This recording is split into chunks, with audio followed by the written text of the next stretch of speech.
Hi, today we will discuss the date function in Excel, which is a powerful tool for creating a date by combining individual year, month, and day values.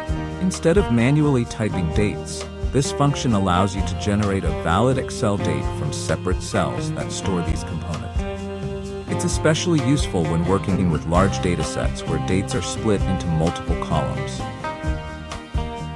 Why use the date function? Flexibility.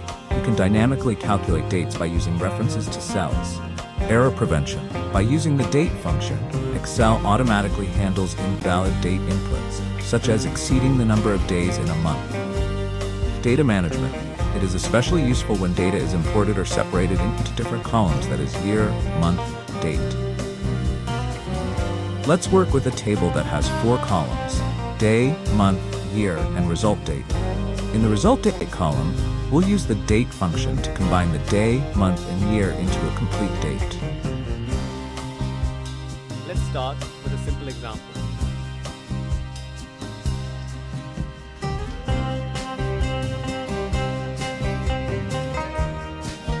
Year E4. This cell contains the year value, e.g. 2024. Month D4. This cell contains the month value, e.g. 8 for August. Day C4. This cell contains the day value, e.g. 28. After combining the 3 cell values, the result will be 28 Aug 2024. How it works. In the example, E4 equals 2024, D4 equals 8 August, and C4 equals 28 day. The formula date E4 D4 C4 will return 28 Aug 2024 as the result.